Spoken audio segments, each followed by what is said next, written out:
जय माता रानी की। आशा है आप सभी लोग स्वस्थ और कुशल होंगे।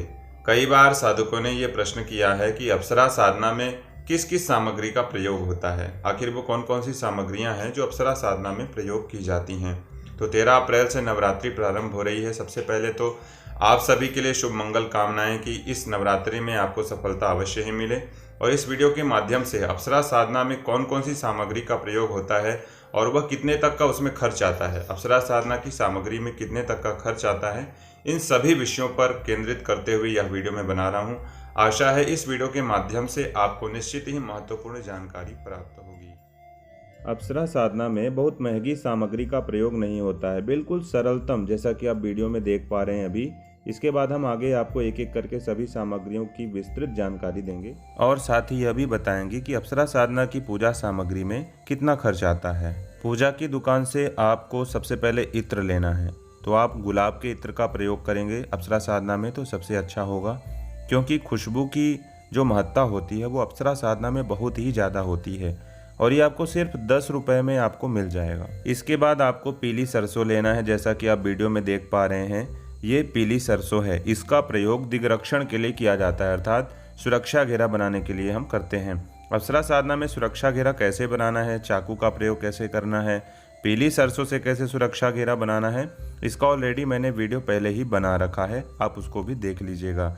यह पीली सरसों भी आपको केवल 10 रुपये में ही ये छोटा पैकेट आपको मिल जाएगा। इसके बाद आपको धूप का प्रयोग करना है। अप्सरा साधना में अगरबत्ती की अपेक्षा धूप का प्रयोग करना सबसे अच्छा होता है और सबसे उत्तम होता है। तो आप हो सके तो लोबान की धूप का प्रयोग करें और हो सके तो पतंजलि में जो लोबान की धूप आती है, मैं प्रचार तो नहीं कर रहा हूँ, परंतु आप चाहें तो पतंजलि की ही धूप का प्रयोग करें, ये सबसे अच्छा होगा। चाहे तो आप गुलाब की धूप का प्रयोग करें या फिर चाहे तो आप चमेली की धूप का प्रयोग कर सकते हैं, चंदन की धूप का भी प्रयोग आप कर सकते हैं, परंतु लोबान की खुशबू सबसे मनमोहक होती है, आप इस धूप का प्रयोग कर सकते हैं। यह भी आपको 15 रुपये में हो सकता है, 15 से 20 रुपये के आसपास में आपको ये धूप मिल जाएगी। इसके बाद आपको 2 जनेऊ की आवश्यकता पड़ेगी, जैसे कि जो हम गणेश जी स्थापित करते हैं और जो कलश स्थापना करते हैं, तो गणेश जी में 1 जनेऊ चढ़ाना है, स्थापित करना है, और 1 जनेऊ कलश में स्थापित करना है। और यदि आप स्वयं जनेऊ धारण करते हैं, आपका यज्ञोपवीत हो चुका है, तो 1 जनेऊ आपके लिए भी आवश्यकता पड़ेगी। तो कुल मिलाकर के 4 जनेऊ आपके पास होने चाहिए। तो 4 जनेऊ आपको 10 रुपये के मिल जाएंगे, वह भी आपको सरलता से मिल जाएगा। इसके बाद आपको कलावा की ज़रूरत होगी, जिसको हम मौली भी कहते हैं, रक्षा सूत्र भी कहते हैं। तो ये कलावा आपको पूजा की दुकान से बड़ी ही सरलता से 5 से 10 रुपये के बीच में आपको मिल जाएगा। इसके बाद आपको पूजा में सिंदूर की आवश्यकता पड़ती है। यह सिंदूर जो आप देख रहे हैं, ये छोटी डिब्बी आप ले लीजिए, ये भी 5 से 10 रुपये के बीच में ही आती है, ये भी आप ले लीजिएगा। इसके बाद आपको गाय के दूध से बना हुआ घी का प्रयोग करना है। अप्सरा साधना में जो भी आप दीपक प्रज्वलित करेंगे उसमें घी का ही प्रयोग करेंगे। इसके बाद अप्सरा साधना में जब भी आप हवन करते हैं, चाहे तो आप रोज हवन कर लीजिए या फिर आखिरी दिन जब भी आप समापन करते हैं उस दिन आप हवन कर सकते हैं। यदि आपको गायत्री परिवार की जो हवन सामग्री मिलती है, जो गायत्री मंदिर होते हैं, यदि वहां से वो आपको सामग्री मिल जाए तो सबसे अच्छा होगा, अन्यथा आपको देख समझ करके ही हवन सामग्री का प्रयोग अप्सरा साधना में करना है। इसके बाद जो वीडियो में आप देख पा रहे हैं, ये रोली चंदन है। अप्सरा साधना में अप्सरा का पूजन कर रहे हैं, उसमें आपको इसी रोली का प्रयोग करना है। तो आपको ये भी बड़ी आसानी से 10 रुपये के आसपास मिल जाएगा। इसके बाद जब भी आप पूजा पाठ करते हैं, किसी भी प्रकार की पूजा करते हैं या फिर आप जब दीपक जलाते हैं, तो आप मिट्टी के दीपक का ही प्रयोग करें। ये दीपक भी आपको लगभग 10 दीपक आपको 20 रुपये के आसपास मिल जाएंगे। इसके बाद आप रुई की बत्ती का प्रयोग कर सकते हैं। आप चाहे तो सीधे रुई से अपने हिसाब से पतली बत्ती भी बना सकते हैं, वो भी आपको आसानी से 5 से 10 रुपये के आसपास मिल जाएगी। इसके बाद आप कपूर का प्रयोग करेंगे। जब भी आप कर्पूर आरती करते हैं, कर्पूर गौरम इस मंत्र से, तो आप सरस्वती कपूर का प्रयोग करें। जो सरस्वती का कपूर होता है वो बहुत ही अच्छा जलता है, तो आप सरस्वती कपूर का भी प्रयोग कर सकते हैं। यह भी आपको, ये जो छोटी डिब्बी दिख रही है 25 रुपये की आती है, इसका प्रयोग भी आप कर सकते हैं।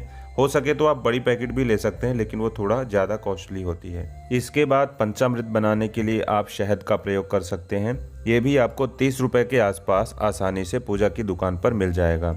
इसके बाद जो आप चौकी बनाते हैं, जिसमें आप यंत्र स्थापित करते हैं, फोटो रखते हैं, उस चौकी में आप लाल या पीला कपड़ा 1 मीटर के आसपास ले लीजिए। यह भी आपको 20 से 30 रुपये के आसपास आसानी से मिल जाएगा।